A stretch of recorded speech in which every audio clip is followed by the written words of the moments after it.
Welcome to episode 424, the DFO Rundown, as always brought to you by Bet365. It's never ordinary. Bet365, use the promo code NATION, N-A-T-I-O-N, and get on all the action, NHL, NBA, NFL, college football, and more at Bet365. Heck, you got the World Cup draw today. That it's going to be a big event in North America coming up in the summer, and Bet365 will be all over that as well. I'm Jason Gregor. Welcome to the pod. We have Mike Rupp, my Friday co-host, of course, Stanley Cup winner, Game 7 hero, and analyst on the NHL Network. Rupper, how you doing, man? I am good. Yeah, wild. I know we keep talking about this, but like a wild NHL season where what the new thing that's on my mind is how we set everything so close. Teams are never out. Now we're starting, I feel like, start seeing separation develop with some teams right now. So it's a very unique season so far, but it's been fun to observe. Yeah, there's a little bit of, well, not much. There's only 4 points Not still much. From the central. The central. Yeah. The central is that's where it's at for me. Yeah. The three teams in the top of the central. Like that's what makes it interesting, because it's like whatever anybody wanted to come into the season thinking, like, did you think there's going to be 5 from the central, or is it going to be 4 and 4? I mean, could it have been 5 from the Pacific, whatever you want to say, like, but you're almost getting to the point now where you've got Colorado, Dallas, and Minnesota, that there's actually some significant separation now from the rest of the central. So is the rest of the central all fighting for, they've got to be fighting for the wild card right there. And then that's obviously hoping that no one, and there's not multiple teams in the Pacific that are picking it up too. So it's starting to get real interesting out west, I believe. Yeah, well, Edmonton's starting to wake up, which, then there's Anaheim, Vegas, LA, and Edmonton. So yeah, Chicago, Utah, Winnipeg, St. Louis, if they think they're starting to come, they're going to battle for probably one spot, maybe. And because I'm not sure there's a fifth team in the Pacific, Vancouver, Calgary, no. I look at Seattle. I'm not really a believer in them. And then the Sharks are a great early season story, but I'm not sure how much longer they'll last. We'll see. But there is a team, and we've kind of not discussed it because, hey, they got some key injuries, and you thought, eventually they'll come back. Well, Tkachuk's probably not coming back till the new year. And it's 7 points now. They blew a lead last night against Nashville, of all teams. Nashville ties it kind of late in the game, and then they win it in overtime. Even though the net was off its moorings, Forsling went in on his own, and Stamkos is in the slot, and I actually think that's the right call. But the Panthers are 7 points out. They're struggling to score. Bobrovsky doesn't have good numbers. Barkov, we know, isn't coming back, and if he does, it isn't until like March or April. Lost Arenan. My understanding, he's not even skating yet. He had pretty significant burns to the inner side of his legs, still wrapped in bandages. So he's probably a few weeks away, maybe not till after Christmas. Those are some key guys on that team. And if you're 10 points out by Christmas, Rupper, like, I wonder, when does the concern become hot in the two-time defending champion city? I mean, definitely Christmas, but it's probably earlier than that. I mean, we're sitting here today, December 5th, and I'd say probably in the next 10 to 14 days is going to tell a lot. I mean, if say you go in, I mean, that's a demoralizing loss, even though it's just who it's against. I mean, Nashville's been, I know they've started winning some games lately, but they've been a disaster this year. So I think that just for the psyche that wears on you, losing to the Nashville Predators. But to your point, like, Bob hasn't taken a hold of things. He hasn't controlled it. And that's kind of what you need here. I mean, you talk about star power and how great Brad Marchand has been, just the early stages. Also, I'm kind of split here, because I'm still rather calm on that they will be okay, but that can change here. Like I said, the next 10 to 14 days for me. I've been impressed that they are where they're at, considering the losses that they have in their lineup. I actually don't find, if you told me prior that they'd be a 500 hockey team without those guys. I'm like, okay. But now we're starting, like you said, you're starting to get a little bit of separation, because just as much as we want to say that, you can even say that Atlantic Division, I think every team in that division was like I don't know if it's still like that now, but it was like a goal differential of a minus something. So it gets a little bit crazy when who's good, who's not. You're trying to figure this out, but everyone's giving everybody points. So if you're the Florida Panthers, that's good for you in some ways, but maybe other ways it's not, because other teams aren't losing outright. So I still think they're okay, but talk to me and we will in about 2 weeks and see if that changes. Yeah, well, it is fun to mention, like, actual negative goal differential. Boston is -3, Montreal is -6, Detroit is -12. In fact, in goals for, Ottawa is -7, Buffalo is -11. Now Tampa Bay is +17 and Toronto's +3, and then Florida's -6. Like, yeah, it is. If you're a big believer in the goals for goal differential, suggests what type of team you are. And that can be true. Although if you have a few real bad blowout losses, that can kind of skew it sometimes. Yeah. But I don't, like, outside of Tampa Bay, like, I'm not sure how good Boston is. I'm really not sure how good Montreal is, or Detroit or Ottawa.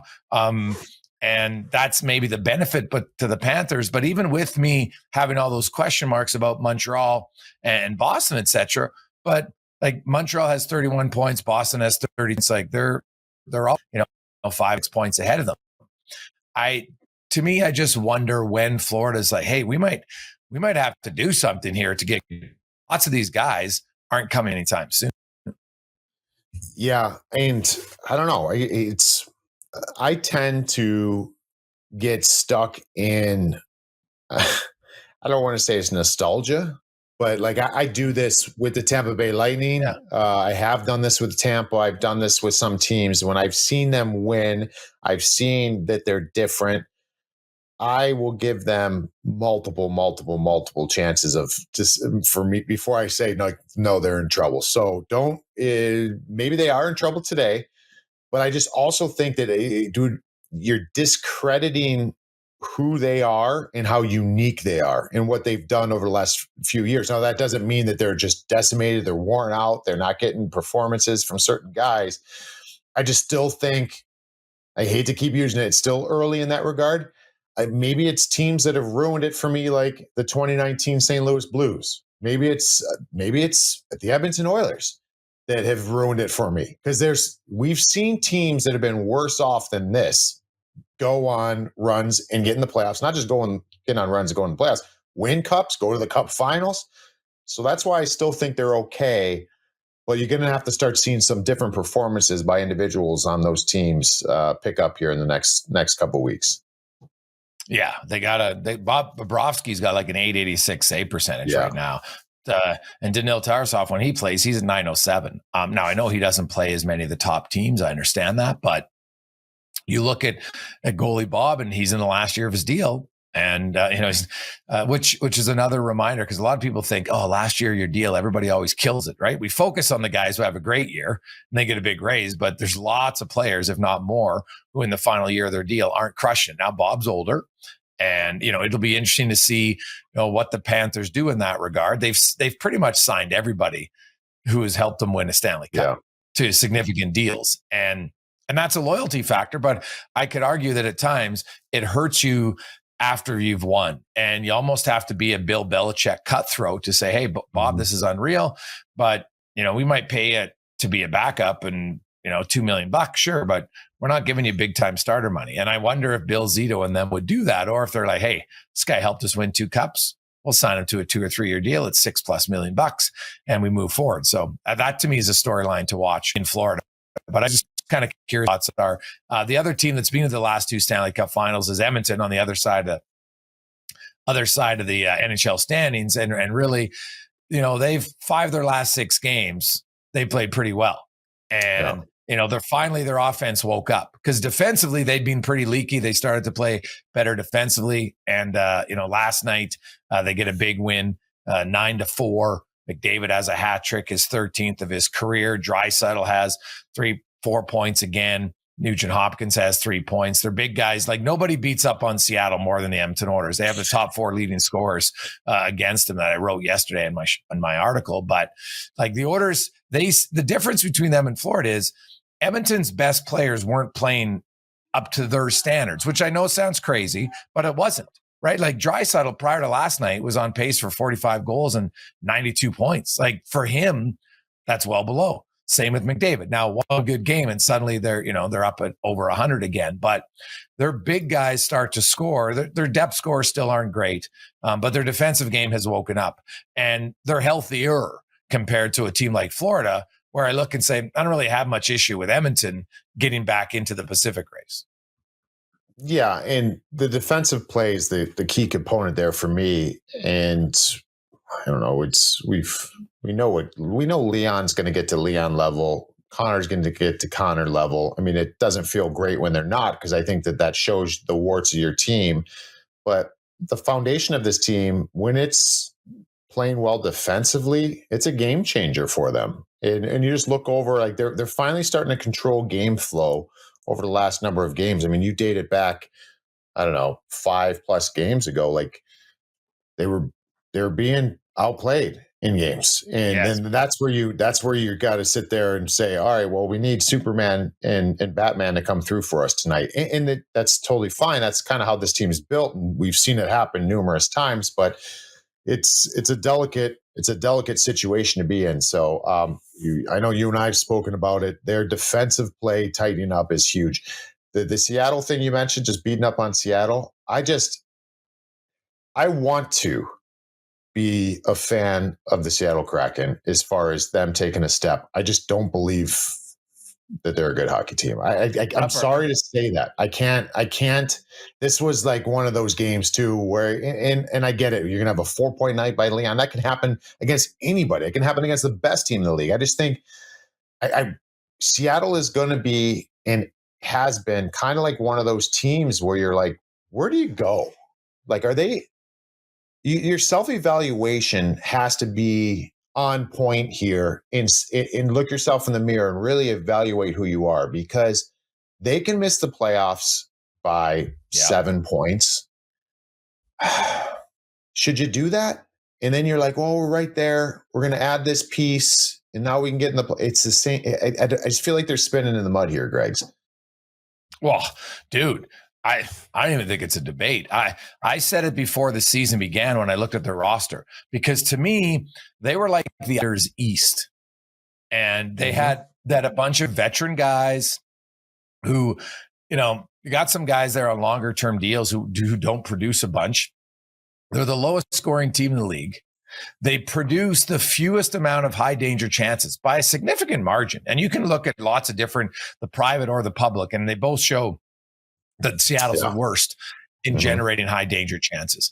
I think their system is, we're going to try to win defensively, but now that starts to leak out, and now they got all sorts of problems, right? Edmonton scored 13 goals in 2 games against them and really kind of dominated those games. Now that's their last 2 games, but suddenly they went from a top 5 defensive team. Now they're in the middle of the pack and they're going the wrong way. And like Jaden Schwartz is leading their team with 15 points. Now he's missed the last 2 games. And I look and I say, okay, they're young guys are Capo Caco, Shane Wright, Matthew Beniers. And Matthew Beniers, you know what? He came into the league, had a really good year. And then you kind of been waiting, like, what's he going to be? He's probably just a second line player. Nothing wrong with that. But I don't think that they really have, maybe Jared McCann. Jared McCann, I'd probably say, okay, I think he can score as a complimentary first line player, but that's it. They don't have any other first line forwards.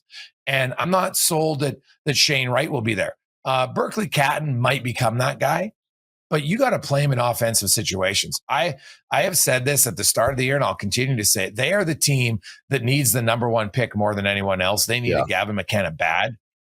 And sorry, like Verhoff might be a really good defenseman, but they don't need to. That's not going to help them. Although Schaefer's helped the Islanders, so maybe, I guess it's possible, but I think they need a high octane guy. Look at Anaheim.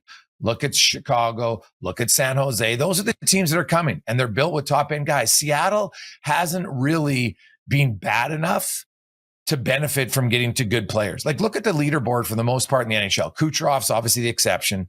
Most of the other guys are top 3, top 5 picks, right? That's just what they are. That's where you get the best offensive players. Usually there's always exceptions later on, but that's where Crosby, Ovechkin, Draisaitl, McDavid, McKinnon, go down the list, right? Barkov, like that's where they all are. So Matthews, Marner, keep going on. And Seattle got Shane Wright once, and that's it, right? Like they need to bottom out. Now the problem is, Rupper, I think from the very get-go, I hated their expansion draft strategy. I thought it was way too passive, and you're not going to go after anybody kind of good. And that's what they've been. I know they made the playoffs their second year, and it was like utopia. Everything was perfect. Their fourth line, for God's sakes, had 40 goals, right? Like that. And then they got rid of all of them, funny enough, right? Like that's like Morgan Geekie. Look at Morgan Geekie. To me, that is the poster boy for what's wrong with the evaluation of Seattle. They didn't want to pay the guy $2 million, so they let him walk as an RFA. Didn't qualify him. He signed for $2 million for 2 years in Boston. Now the freaking guy is a scoring machine. Right? He's got the most goals in the calendar year, for goodness sakes. He's making $5 million. And what Seattle got. So I don't know what their direction is. To me, they seem like they're the most nondescript team in the league for me.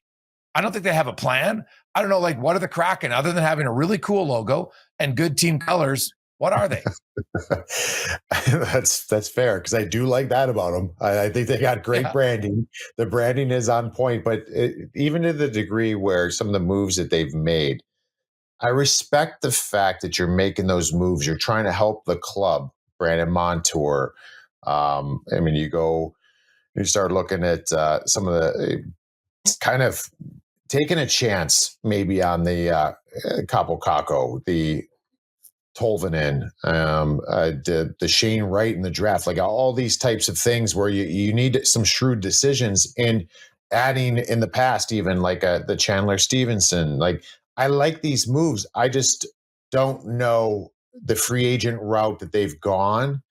If you were at the right stage to make those, I feel like those should be made when you know that you're ready to turn a corner and you need help to get over the hump. You basically need to really figure out who we are, what we have, and kind of bottom out. And they haven't had that. And you mentioned Geekie, like, in order to see a player, because let's be honest though, I don't want to just Carolina didn't project that either. So you had Geekie there, and so like they're not the only team. I don't think anybody would be able to project that Geekie was going to do this. No, but that's fair. Boston is able to smoke that out. Why? Because they got David Pastrnak. They have elite talent. When you have elite talent, superstar player, even just one of them, it will elevate, and you can see what you got in some of these other players. Seattle doesn't have the ability to even see what they have with some players because they don't have that one guy that makes players around them better, whether it's a forward, a defenseman, a goaltender, anything. So that's why I agree with you. They need this first overall pick, and there's no guarantee of finish worse in the league. Like, what's the percentages? I always mess this up. What's the highest percentage chance you can get? 25, or maybe 25%. It's 18.8. I think. Okay. No, it might be 18.8. I have to look. Yeah, I mean, it's there's back no guarantee on that. They changed the rules again. They went back that you can only drop so far. So but I look at hey, the Islanders came from 10th, and so that's the outlier again. Possible, yes. Unlikely. And it might not even be the number 1 pick, because you just got to get a top 3 pick. That's for the majority. That's where the best offensive players lie historically.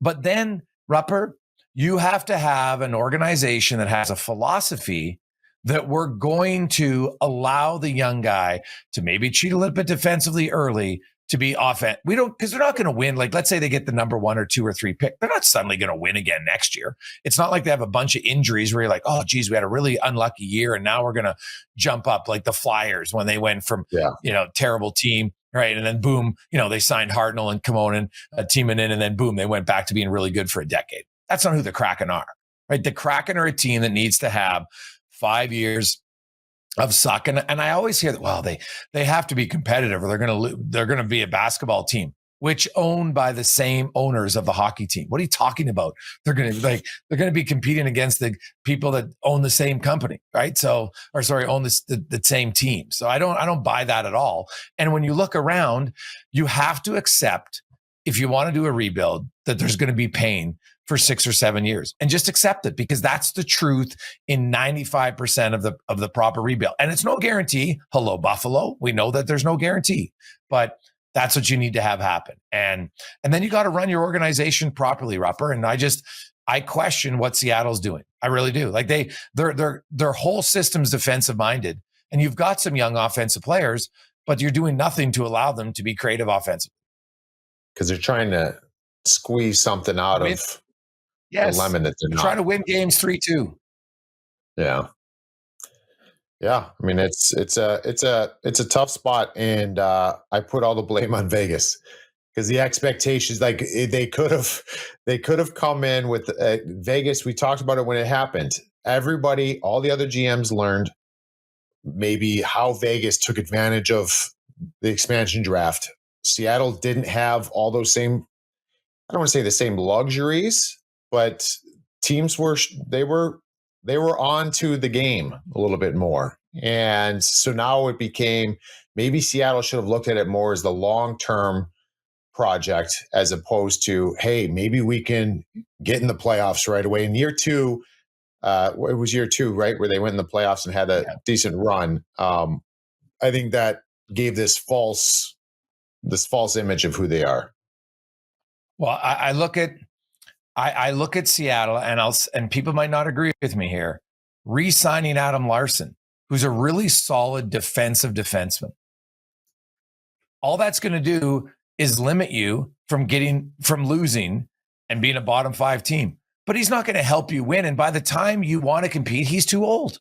So you should have traded Adam Larson. You would have gotten a first-round pick and probably a really good prospect, because Adam Larson on a contending team, that guy is, a lot of teams would want him. Are you kidding me?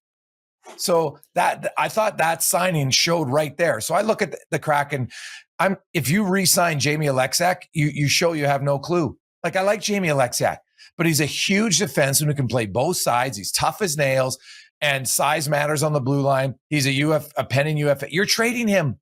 And if I'm the Kraken, like, Vancouver has come out and said, hey, our veterans are they're out there. Jaden Schwartz, see you later. Jordan Eberle, see you later. Like, I'm getting rid of some of these guys. So then my Shane Wright and Beniers and Neiman and other guys, they're going to play. And we might not win, but they're going to gain experience. And I've already got Chandler Stevenson locked up long-term. I've got Jared McCann for a few. So I got some veterans, but I got to give these guys boatloads of ample offensive minutes. And it's not, Jordan Eberle, he's been a really good guy, but he's not helping your team in the direction you want to go, unless you want to continue to be stuck in Suckville, because that's where they are. They're in Suckville, Rupper, right? Yeah. It's right. I know it. Can't remember the in the Simpsons what their arch rival town's name is, but they're right in between there, and no one even knows who they are. That's just what they are. Pat probably knows the name of the city, right by Springfield, but I don't know who it is. But either way, that's where they are. They're Suckville. They're in the little corner, and no one even talks about them, because that's what the Kraken are right now, and they have to accept it. Yeah, I mean, they are, and you got to self-evaluate, and it's got to be tough. And we've talked about this before. And again, I'm not going to speak just on the Seattle Kraken. It's hard to get proper self-evaluation, because if that's not what ownership wants to hear, if that's not what management wants to hear, it becomes job preservation. You know what I mean? Like, so you're going to try to make something out of nothing, and you're going to keep doing that, and you're, like I said, spinning the tires. It's tough sledding, though, because you're seeing other teams. You mentioned the San Jose Sharks. You mentioned you didn't mention, but I will, the Anaheim Ducks. Like, you got to stink. The Chicago Blackhawks. Like, these are the teams. So you should probably do it now, because those teams are on the rise. So whoever's going to start coming back down to earth in the Western Conference, you're going to get some teams maybe passing you, coming back down, but you got about 5 teams that are going to go north of you going up. And pretty soon you're just going to keep being in that same spot. You're going to see people passing you each way all the time, and that's a dangerous place to be. Yeah, 100%. It's not good at all. So we'll see. Now let's stick with another team. You mentioned Seattle. They haven't said anything. Vancouver's like, hey, we're open for business, and they're now currently, as Calgary's on a little bit of a run lately, and Nashville have won some games. Vancouver wakes up today on December 5th in last place in the Western Conference. They're not. They're falling farther away, not getting closer. So here's my question to you, Rupper, and this is where timing's everything. If you're Alvin and Rutherford and you've put it out there for teams to kind of gauge the interest, we've talked about a lot of teams maybe don't know if they're still in the mix. So there's two ways. Some who think they are, maybe they're going to, okay, let's make a trade right now. Or do you wait if you're Vancouver and think that the price tag might go up when there's a little bit more clarity into January of who's really in? And then it seems like, you know what? We're actually in this thing. Let's go get a Kiefer Sherwood or an Evander Kane, or name the other guy that they're going to trade. Is Vancouver better to wait, or should they be aggressive and get on it right away? I think you start seeing what the market is for a lot of the guys, and you're fielding the calls. I mean, heck, I'd be making some of the calls too, because you want to get the most, you want to hit the market at the right time with some of these guys, but at the same rate in the process, there's nothing wrong with weakening your squad a little bit too. You know what I mean? Like it goes back to what we're talking with some of these teams. Like an example, like if you're going to sit here and be like, all right, well, the market's not quite where we want it to be for a Kiefer Sherwood or a Connor Garland. Maybe you're going to sit there and be like, all right, well, maybe the market's where it is on a Marcus Pettersson, and you could just start and you eliminate one of your six defensemen. And then, so you can kind of do both. You can wait on some things. I don't think it's a blanketing thing. I think you see what kind of offers you're looking at with some guys, maybe the high end guys, but you can still make some moves with some veteran players, get out from some future contracts. Like if you're bringing this thing down and building it back up, then let's do that. And there's some guys that have pretty good deals in place that you can move right now that hurt you today. I mean, this is stuff fan bases don't want to think about. They don't want to see that. You're not going to overly advertise that. But at the name of the game is like, find out what that market is. And if you need to wait a little bit, you can still do some things here. I guess the bright spot for them, if there's a bright spot, is the fact that, I hate to say it, but you've got the injuries that you've had at the goaltending position and Thatcher Demko, like that should help you because you don't have to worry about a Thatcher Demko putting up a 45 save night and winning games that you have no business winning. So I think that's what teams struggle with the most is sometimes goaltenders. I've used this comparison a million times, probably said it to you 100, you're probably getting sick of it, but I say that about the Devils in the late teens with Corey Schneider. Like you do that deal, they get Corey Schneider and he keeps them. He had great years in New Jersey, and like you think you're something you're not, and then all of a sudden when it's time to be done with Corey Schneider, you're like, holy crap, we stink. Well, you have stunk, and you didn't properly self-evaluate who you were. So at least they got that out of the way. They don't have to worry about Thatcher Demko. I hate to say it that way because I don't want anybody being hurt. I'm just saying you don't have a goalie going out there and stealing games for you right now.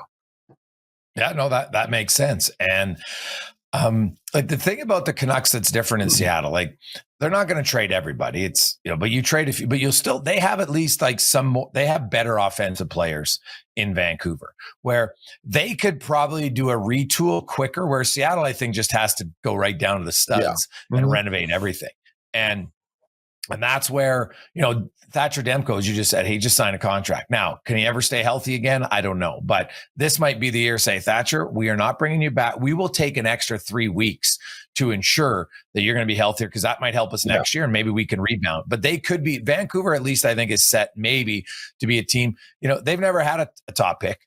Oh, no, that's not true. You had second pick way back when, and they did the expansion draft and they lost that, and Buffalo got Gilbert Perreault. So obviously that wasn't stung, but they got the Sedins, right? And that was obviously excellent for them. in the top three. They, Brian Burke moved mountains to make those deals and it worked out. But other than that, they haven't had a ton of top picks since then. And so that's what they need too. And Quinn Hughes has been an unreal pick, but they're, and they probably can get a boatload for him, and they'll have to make a tough decision on him probably within the next 6 to 8 months, I would think. So, but other than that, they've got to move Evander Kane, Kiefer Sherwood, and I like Kiefer Sherwood, but unless you do a quick retool, you probably move him, because right now you could get a lot for him.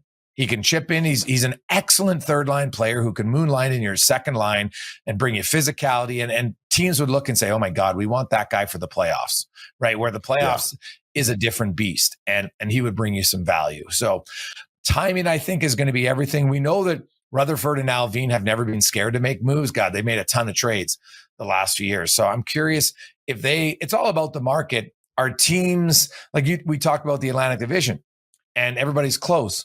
Well, maybe in 2 weeks, all of a sudden a team has a little bit more separation. And now they're like, well, you know what? Now we got to go for it. And so that might help them. But I think Seattle has to look at Vancouver and say, and Seattle's in a way worse position. I don't think they have the high-end skill that Vancouver has. They should be selling as many pieces as they can, get as many picks, and try to give yourself the best opportunity to be bad. And they've got to commit to being bad for a few years.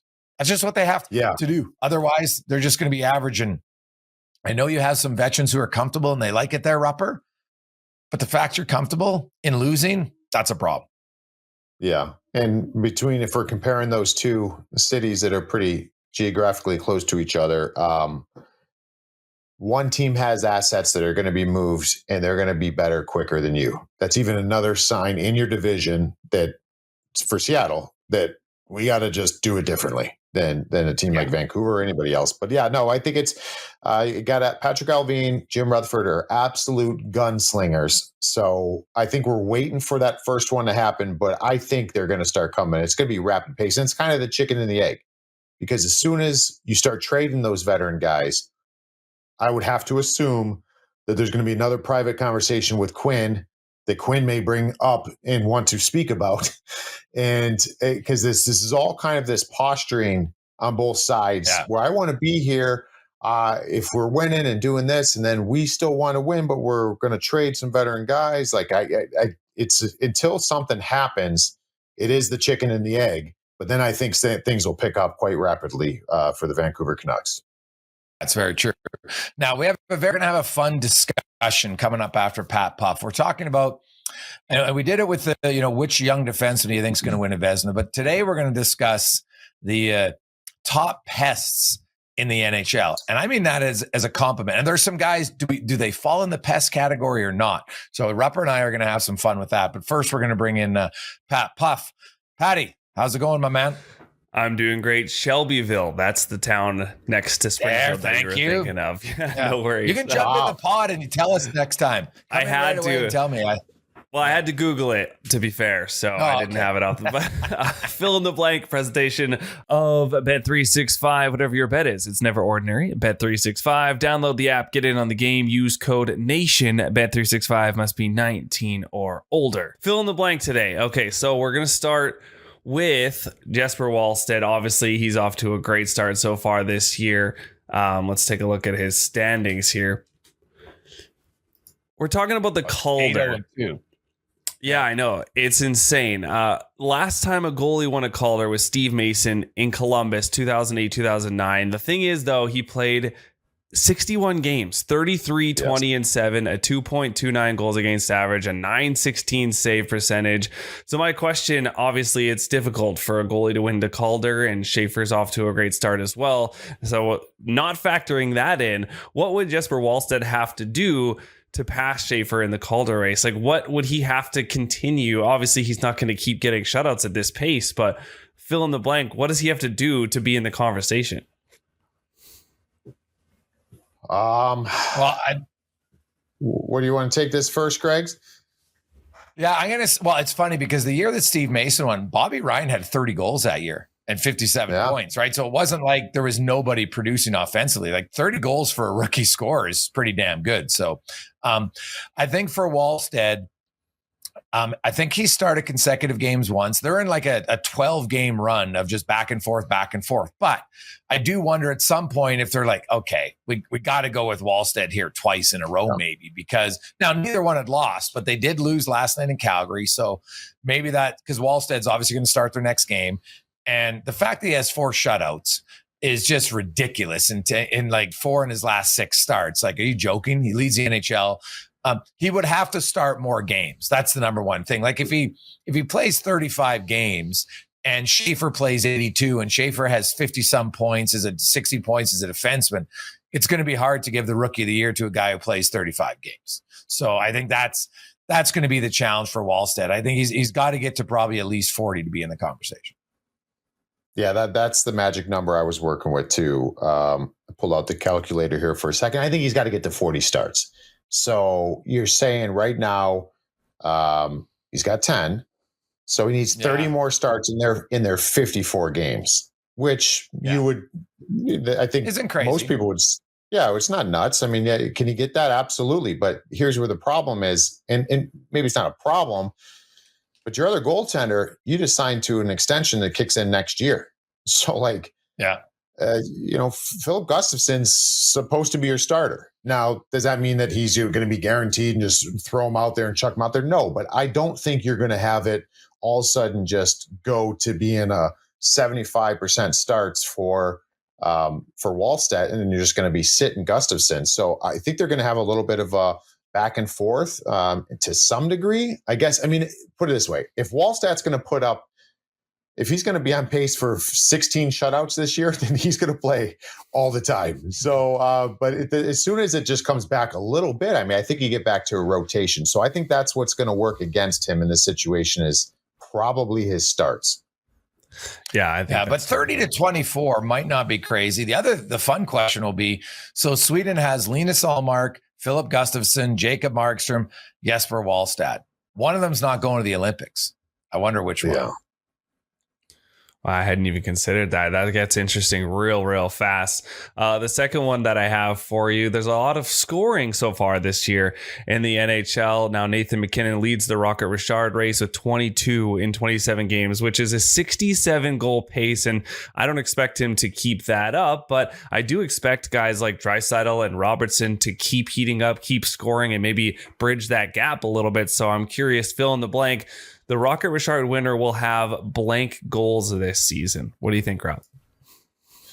Ooh, all right. Well, I mean, looking at it right here. So you've got those guys that you mentioned. I mean, MacKinnon 22, Geeky, Bedard, Geeky 21, Bedard 18, Crosby 18. I mean, I think we're going to have probably a decent number of 50 goal scorers.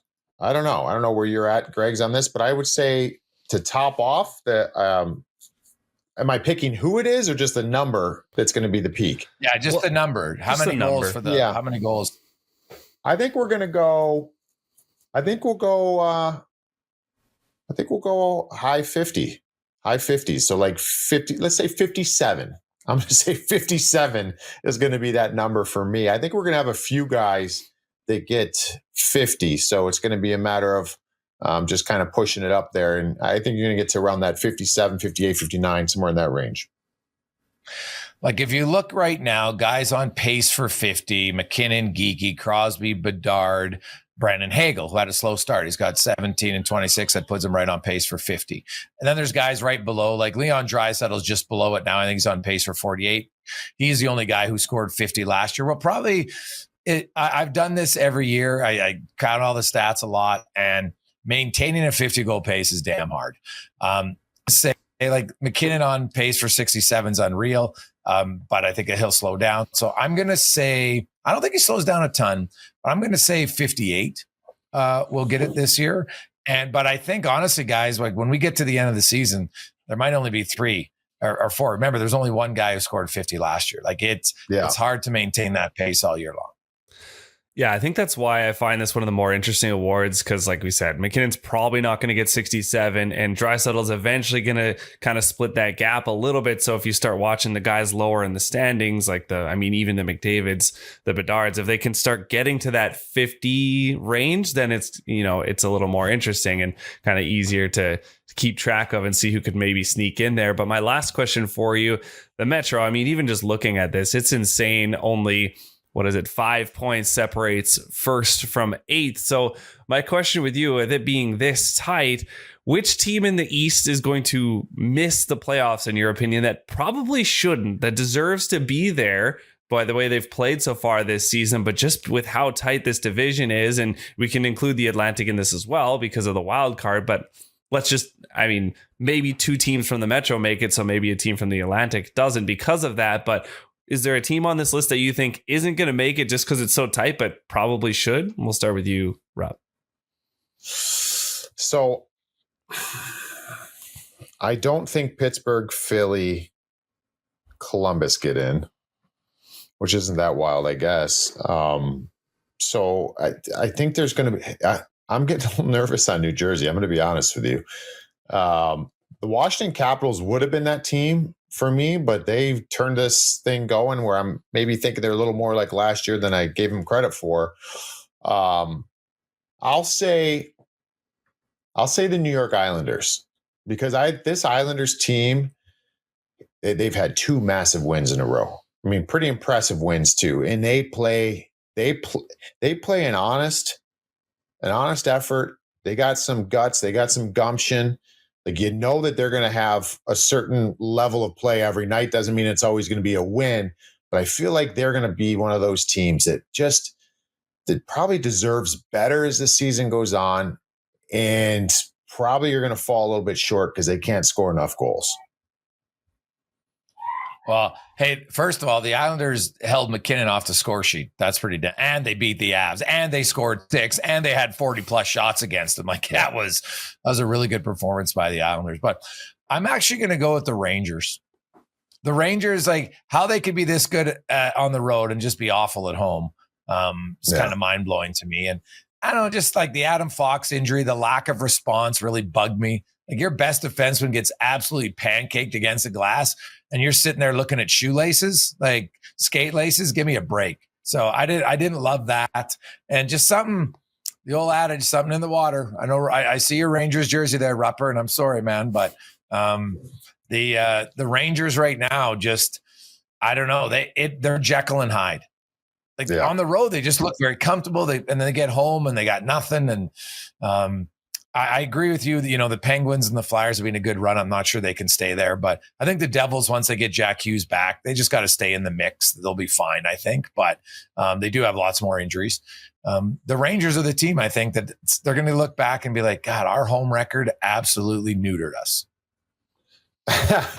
Hey, well, let me ask you this though, real quick. We don't have to get into them too much, both of you guys. Like, the Carolina Hurricanes are fine. They're a team that we know we're going to get. Slavin hasn't played. Yes, that's huge. They're a good hockey club. I just felt like Carolina coming in this year was going to run away with the Metro. So if we're going to sit here and say we're concerned about the Islanders, the Rangers, the Devils, Flyers, Penguins, whatever, why are we not mentioning Carolina at all? They're only 1 point up on a lot of those teams. So it's that they're that one team that they get benefit of the doubt, and they probably should, because they are a good hockey club and they have been for years. But I'm kind of surprised that it might be nitpicking because they're 16-8-2, but I kind of feel like this is a team that's been underachieving this year. Well, maybe they're saving something for the playoffs after realizing that having to play this perfect system all year long, and then we have no level to raise. That's the one thing about the Hurricanes. Their level is like high all year, but then it doesn't seem like it goes higher come playoffs. But I also do like Jacob Slavin is probably the best pure defensive defender in the game. And he's not, and he hasn't played for them basically. And they're still a really good defensive team. They've had some injuries. So I don't have any worries about Carolina, because I think they just have way more talent than all those other teams. and they're doing it without him. And once he comes back, he makes everybody gets to slide down on the defense and play a little of some less minutes, some less difficult minutes, right? Like I like Sean Walker, but Sean be playing 23 minutes a night for your team. He has to because Slavin's out, right? Slavin's played 2 games, I think it is. So, I like Keandre Miller, man. That Nikishin's good. You throw in Jacob Slavin, and he's a top pair defender. And now everybody slides down. I think that just makes him better. So I have no issues at all about that. Can you imagine nitpicking a team that's a .654 win percentage? I'm just saying that I did it. And I'm just saying that the fact that they are pretty much like tied or in the ballpark of a Philly, a Pittsburgh, and a bunch of other teams. Maybe I didn't get enough credit for the other teams. Maybe it's more of that, but it just doesn't feel like they should be where they're at right now. Well, those other guys are punching above their weight class, right? Yeah. Whereas Carolina's like, yeah, you know what? They're 16-8-2. It's pretty good. If you tell me which team, like I think Washington and the Hurricanes they're going to finish 1-2. I thought they would. And, the Devils' injuries is the only thing that's probably kept them from being at the top 2. Yeah.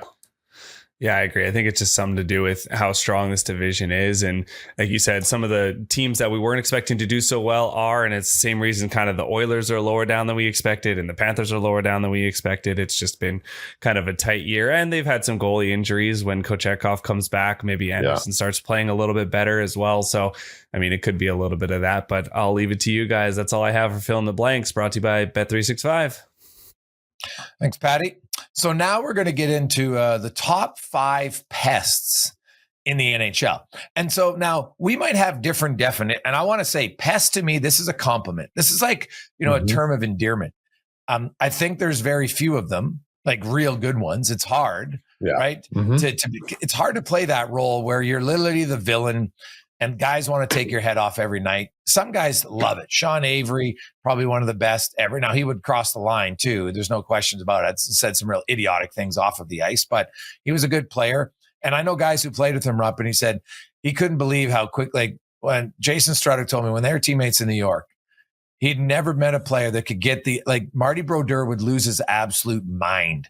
And the New Jersey Devils, Scott Niedermayer, one of the calmest guys ever, he wanted to, Avery, he had a face that you wanted to punch repeatedly, and he would say anything, and he was witty and smart, and he was a good player too, right? Like he was a skilled player, and he would hit, right? And he could be a little cheap. Like he was a good rat. You look at guys today. So is that how you define a rat? Yeah. So he's going to get you off your game. You're going to want to drill him every second of the game. The game plan kind of gets thrown out the window because you just want to get this guy back. I mean, those are things but you also have to be a good player. You mentioned Sean Avery. He was a very good player. So the fact that, just guys who are really good at that job, brings the energy every night, but basically, the other team doesn't want you to finish the game. It's a tough life, man. And a lot of these guys that when we talk that have played this aren't really the biggest guys. And maybe that's why they are what they are as far as they have to do that. But those are the guys you love having on your team. They run a little bit of picks for you as far as just attention seeking and getting, I should say, lightning rod guys. Like you need that. Who are the biggest, like when you played, who are the pests you like, God, this guy, like he was good at it, but he infuriated you?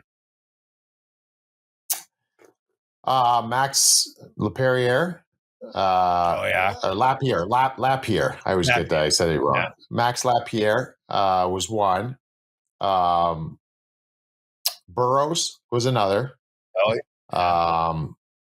Avery, we mentioned already. Steve Ott was one of the best.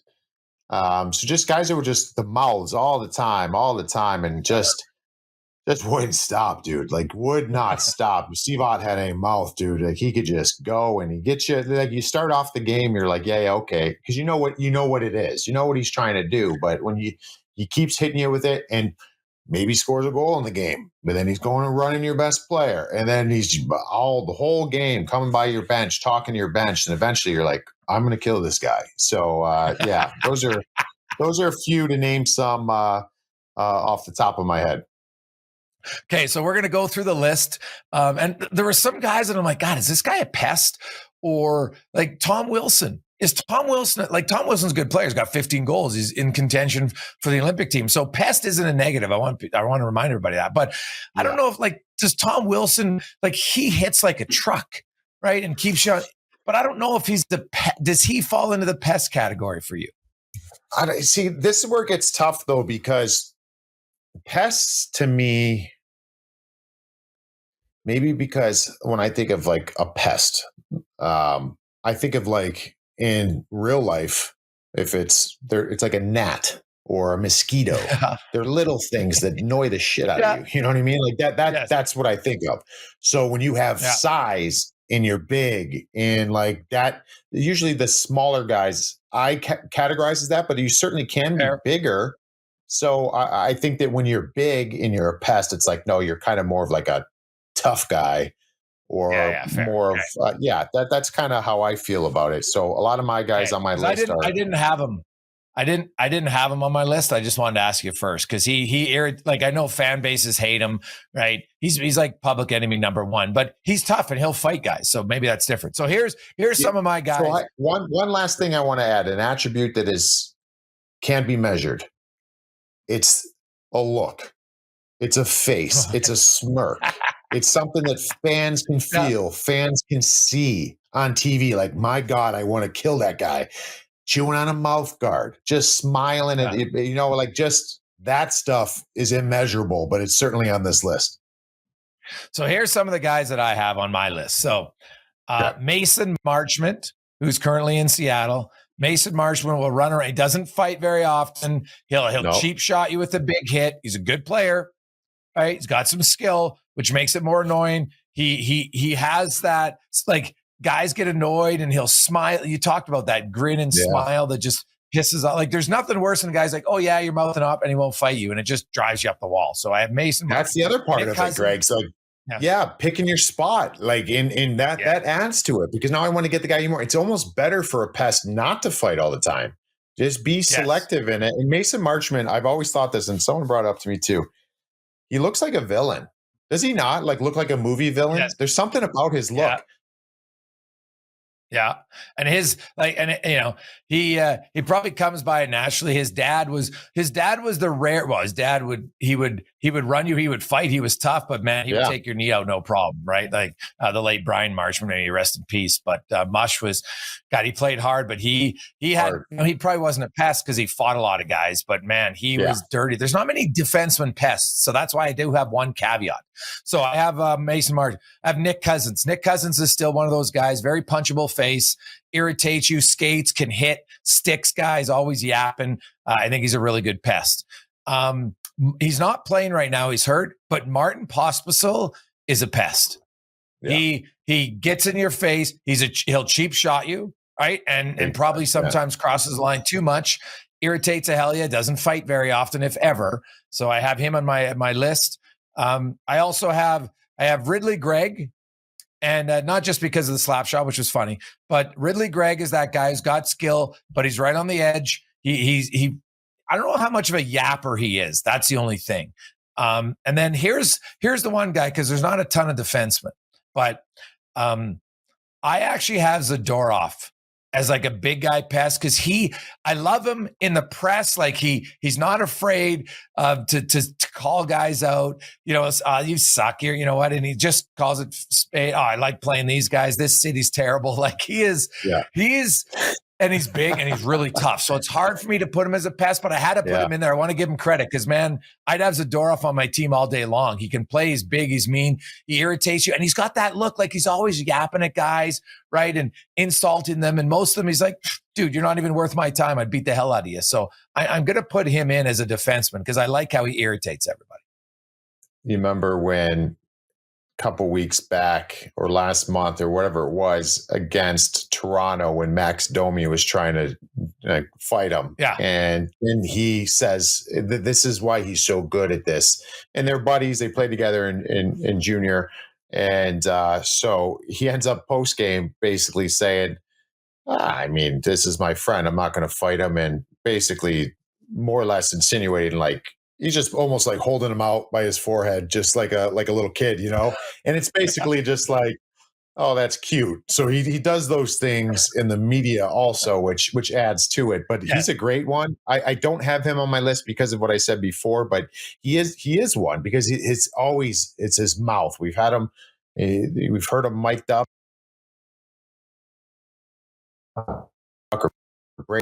He's basically like, oh, your brother wouldn't fight me either because he's just whatever. He's always working that, a little cheap too. I think he's a great one. So we have it was hard for me to get it down to 5. I have a list of guys, and a couple of them were repetitive, but I'm going to give some of the other ones that I had on the list. Mine, sometimes this is like it's like a lifetime achievement award in some regards, because I think one of the best pests we've seen in quite some time is in Montreal, Brendan Gallagher. Oh, Brendan Gallagher is like, to what degree right now he still does it. Like he's been around a lot of miles, but he has had, you talk about having that look and always smiling. He's got like that Joker smile. And I would say most teams and players want to get a piece of him every single night. So Gallagher's got to be on my like Mount Rushmore of modern day pests. The other one I want to get out of the way, and this is where it gets a little bit tough too, because this guy's even more of a player than anything, but it's got to be Brad Marchand. Like Brad Marchand is what he's done in his career. I mean, he could have won the Conn Smythe in the playoffs last year, but we've known that about him, 1,000 points. Like he's a heck of a player, but that's who he is through and through to the bones. So those are the two kind of like lifetime achievement guys. I'm going to go Yanni Gourde. Yanni Gourde is, I say this all in a positive manner. Yanni Gourde is cheap. Yanni Gourde is a dirty player. He's a good player. And he will finish hits, get under your skin. He's got that smirk, that smile, that look. I think Yanni Gourde has been an awesome pest in his career. And then the one that we share is Pospisil. So you see him more than I do being out there in Alberta. But the times I've covered games, called games where he's in, and I start sweating, like my former player self starts sweating because I'm like, I want to get this guy. You know what I mean? Like he hits like a truck. He finds you when you're vulnerable. He doesn't fight. So that almost adds to the allure of it all. Like you want to get him even more. So I think Pospisil was a great one. And then one that I find is really unique, and I'm a huge fan of him, and we talked about him earlier in the show, potentially getting traded, is Connor Garland. And I think it's because he's so small and he looks like I don't know how to explain it. Like he looks like you should be able to have your way with him as far as throwing him off to the side, but he's a junkyard dog. And there's something about the look, and I get it for safety and all that stuff, but there's something about the turtleneck game too. I used to think about, remember Plekanec, Thomas Plekanec? Oh, he had that turtleneck, and I'm like, this guy's GD turtleneck, I'm going to kill him. And like, there's something. So that adds like another layer. Like if you're running around and I know, again, it's for safety purposes now, and I don't criticize anybody for wearing it, but it adds the people wanting to get you. But Connor Garland, he will rip your face off to get the puck. He's a good player, and he's got a motor on him, and he goes and he goes and he goes. And man, remember that with Connor, with McDavid? What year was that? How many years ago was that? That was 2 years ago. He's wrestling with them. Oh yeah. I had him in the play. And then McDavid just gave him some lumber right in the mouth. And I was like, I mean, it's funny. We interviewed Connor Garland last season about it, and I brought that clip up and showed him, and he's like, oh, absolutely, I deserve that. But he's like, he's smart in that, because if I recall the end of that game, it's like the closing seconds, 6-on-5 for Edmonton. Yeah. Why wouldn't you? Like, that's one thing you should do all the time. 6-on-5, there's 10 seconds left in the game. Dude, take a penalty. Grab the best player and just throw him down to the ice. Like, you go on the PK, you win that face-off, the game's over. You know what I mean? Like, so that was one of those where you saw Connor McDavid wanted to give him a shot. So he's my fifth one. Oh, I don't mind Connor Garland.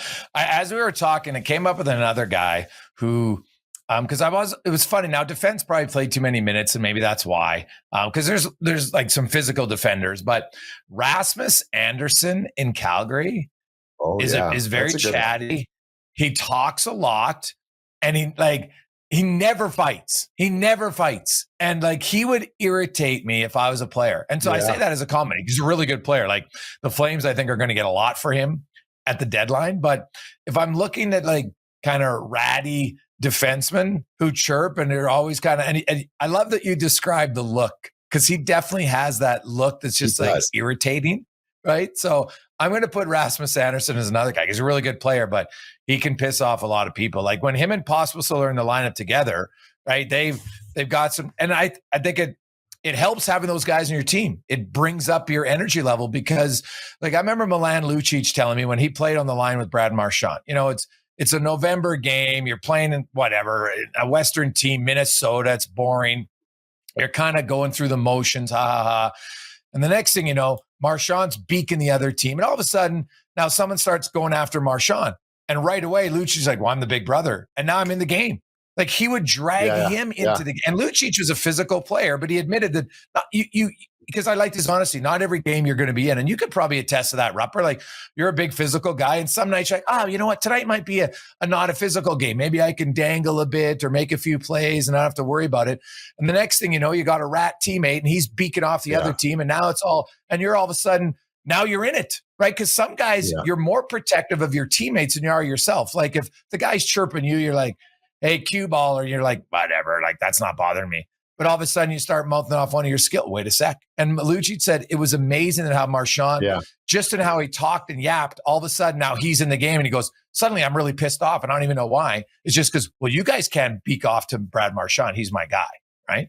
Yeah, no, it's true. And we mention that all the time, like the way that Matthew Tkachuk drags teams into games, and she was on that mouth guard and that look. Oh, he's another one. He's very punchable. Yeah, very punchable. It's chewing on the mouth. The mouth guard's a key factor. You chew on your mouth guard all the time. Like, there's just something about that look. I got two stories of players when I was playing, as far as being that kind of agitator and stuff too. And maybe they wouldn't be revered as a pest necessarily, but just kind of inside the game stuff. I was in Minnesota. And I've got Nino Niederreiter. We trade Cal Clutterbuck to the New York Islanders. We get Nino Niederreiter in return. So Nino comes there, one of the nicest humans. I love Nino, one of my favorite teammates. I still talk to him today. And I get in this, we'd be playing games. And it was like every game that Nino played for us, I was a veteran in the league. Guys would come up to me and they'd be like, after whistles, be like, Rupper, can you tell this kid to chill out? He's going to get himself killed. And I'm like, who? And I didn't really like feel it because was on his line. But it's like, I started paying attention. Nino, after every scrum, someone wanted a piece of him. And guys would come up to me like, who is this kid? He's going to get himself killed. I'm like, all right, I'll talk to him. Then I'll get Nino to the side. And I'm like, Nino, do exactly what you're doing, buddy. It's awesome. You know what I mean? Like, so like, they're like, Rupper, have a talk with him because he's going to get himself hurt. And I go out there and be like, dude, I got your back. Don't worry. Do the exact same thing. So he's really good at, and it's funny because when you watch him even today playing for the Jets, like, start paying attention when you see the Winnipeg Jets. Like, he doesn't do ratty. Well, he does a little bit. But he's not like after the whistle. He's just, watch scrums, how many guys punch him in the face. Like, it'll tell you, like, this guy just gets under your skin. Another one, definitely not a pest, but this is part of the allure of being a pest. I was playing for the Penguins. We were playing the Montreal Canadiens in the playoffs. And this is like 2000, I want to say 2010 time, somewhere around there. And we were playing in Pittsburgh, and PK Subban was like just brought up. I'm pretty sure PK's beginning of his career was like in the playoffs. I think he was one of those, like a Cale Makar, didn't really play regular season, was playing in the playoffs. And PK, this entire series, we ended up losing that 7-game series. That was back when Jaro Halak was incredible, and he was playing over Carey Price. And then you had who was it? They had Mike Camilleri. That was Jaro Halak, right, in 2010. Yeah, it was Jaro Halak. That was the Jaro Halak year. And then Mike Camilleri, everything he touched was gold, and he was awesome in the playoffs. So anyways, So we're playing this game in the playoffs, and this young PK Subban, after every whistle, is skating past our bench at Mellon Arena, and he's just looking, he's just coming by our bench and just looking with a smile on his face. Didn't say a word, just looks. And the first few times you're like, don't think anything of it. Second time after whistles, just a big smile on his face, just looking, smiling at us. Like the third time, guys on the bench are like, dude, who is it? Is this kid kidding me? Like, he's been in the NHL for 2 seconds. He's smiling at our bench. And then by the end of the first game, I'm standing up. I'm like, I'm going to kill you. Like, dude, our whole bench is going nuts because we feel like disrespected because this young kid who just got here is just giving this big grin. And then as that series went on, I remember I called Kevin Weeks. I told PK this story. It's a great, PK was laughing. I called Kevin Weeks, who knew the Subban family growing up in the Toronto area. And I go, Weeksy, and Weeksy like was always touting this kid's great, blah, blah, blah. I go, hey, you got to talk to this kid. I promise, like, I'm not saying, I was in the middle of the series. I go, I don't know if I can do anything right now, but I'm telling you, because I know you're friends with the family, he's going to get hurt. He's going to get hurt the way he is smiling at everybody. And like, how dumb does this sound? He's smiling at me, but that's part of it, dude. And PK was so good at that, so good at that. And that's what a lot of these guys on the list, they have that attribute as well. Well, what's funny is you just described, like, so what do you think if your Weeks' teammate is Subban, you'd be like, keep doing the exact same thing. That's exactly what you told me. Yeah. That's what's hilarious about it. It's like, I love how guys talk to someone else. Hey, you better tell this guy to settle down, because otherwise you're going to get killed. But none of you actually say it to the guy. That's what's hilarious about it. We're like, that's good, buddy. Keep going. There's death wishes on your head, but we're not going to tell you that. We're saying, good job. Keep doing it. Oh yeah, it's hilarious. And I think I said he stood on his I screwed up the halak when I combined the two things. He was standing on his head for them for Montreal, but I butchered that earlier. But yeah, that's funny because I think Subban had played. I think he got called up and played like 1 or 2 regular season games, and then played both of those. Played a lot in the playoffs that year. That was the 2010. That might have been the Capitals' best team, and then they got a lot. They remember that they were losing games by like out shooting Montreal 45-20 and losing. And Halak was out of his mind in that series. We had in that series, I'm making up numbers here, but it was somewhere in this ballpark. And this is before you had like full analytics, right? 2010, there wasn't what we have today. Yeah. So it would give us a better gauge, but we dominated. When I say dominated, I mean dominated game flow the entire series. But here we are in a game 7. And before game 7, I think we were starting, because we were getting goalied by Halak, I think we started thinking, we were second guessing ourselves. We were like, what's going on here? It's like one of those historic performances by a goaltender in the playoffs. So we needed a little bit of a boost. And I remember Dan Bylsma was the head coach. He came to us before game 7 with some stats. And going into game 7, so through 6 games, I want to say the grade A scoring chances in that series was like 64-18. But here we are in a game 7. Like we dominated, but we couldn't score on Yarrow. And like I said, Mike Camilleri, everything he touched was going in the net. And I remember thinking to myself, like, all right, we're good. I think that was the point. Like, we're good. And they end up popping, I think, like 2 or 3 early on Fleury, and we were done. We lost in game 7. It was brutal. And that was the year after you guys had won the cup. Right, because they had won the cup in 2009. Yeah, they won the cup the prior year. Like that was a missed opportunity. We had a good hockey club.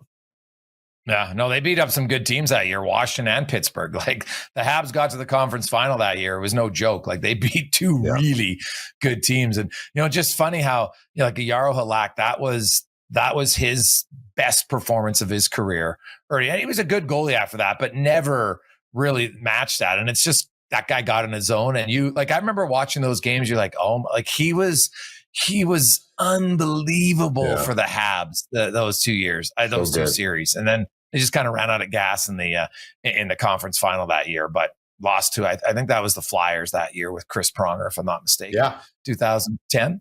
And then they lost obviously to the Chicago Blackhawks. But yeah, like the past guys, like again, if your name is on the list, it's not a negative. Like, I think, No, like, right. I know you had mentioned before when we talked about like Kiefer Sherwood. I'm like, well, he hits everybody. He's not really, Pest doesn't say much, right? But a Pest, like, I love how you just go by a bench and smile. And it's funny how it pisses off guys, right? But it's true, right? Like, you're wind up, and that's at any level. Like, you can play, I don't care what level you play. You can play U18, you play junior A, major, junior, NCAA, and there are guys on the other team that just do things like, you know what, you're lined up off a face-off and the guy just slashes you right on the skate lace.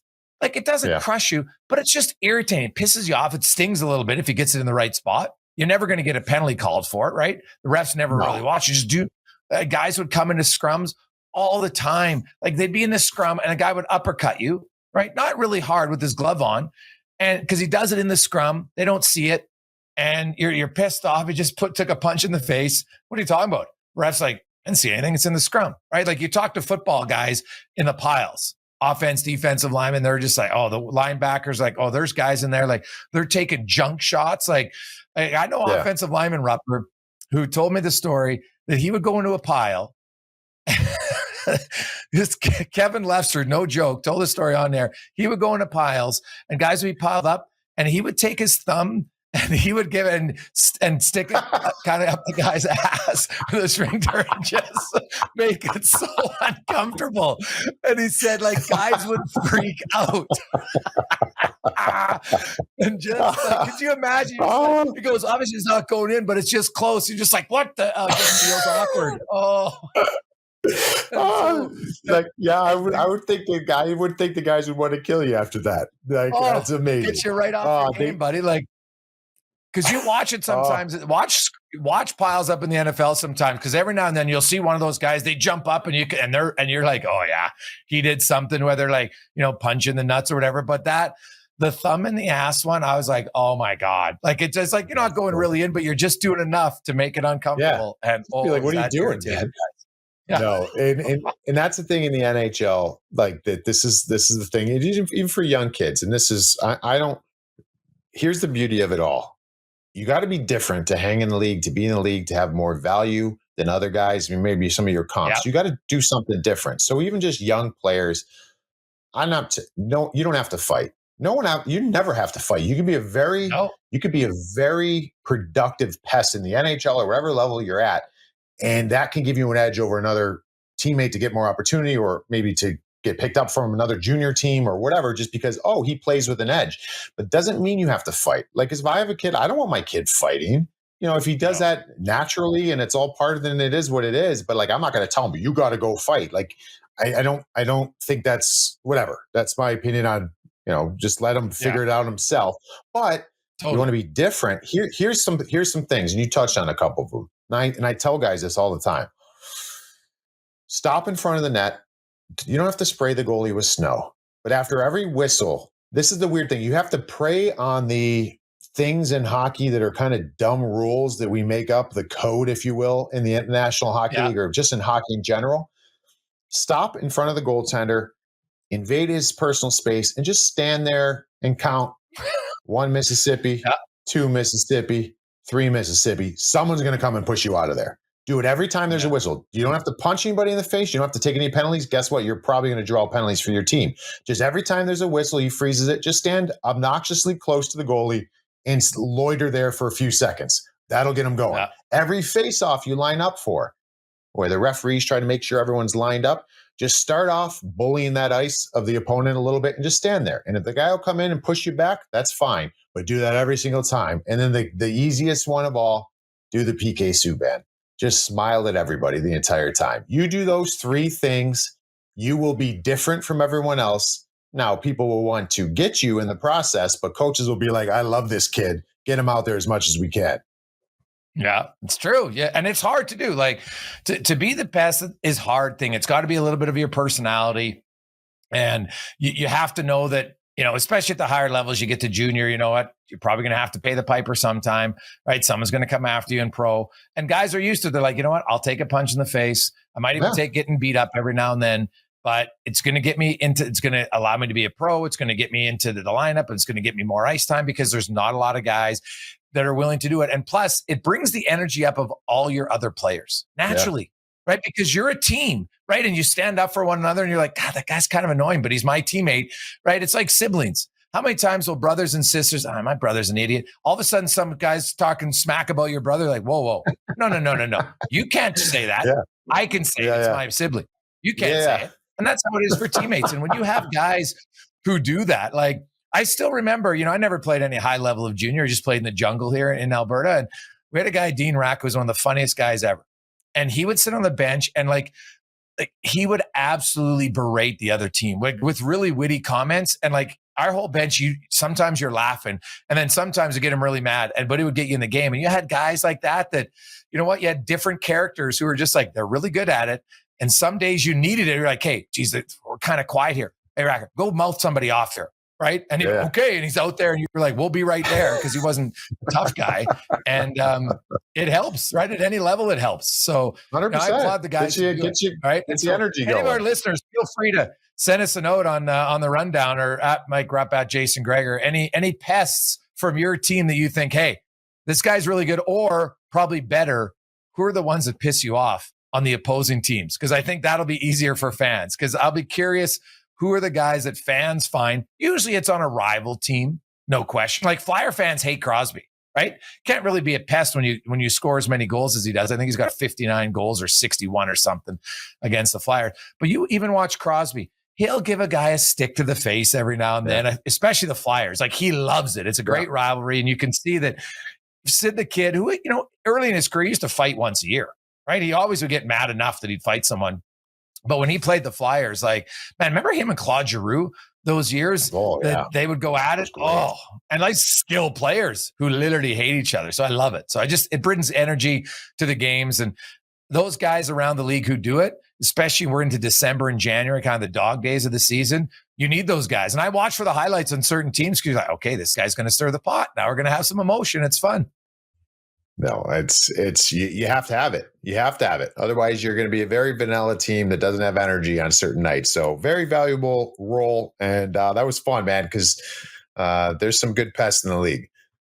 Oh, some great ones. That was awesome. Have a great weekend, everyone. That's a rundown on behalf of Pat Puff, Mike Rupp. I'm Jason Gregor. Thanks for listening. It's always brought to you by Bet365. It's never ordinary. Use the promo code NATION Nation. Get in on all the action at Bet365.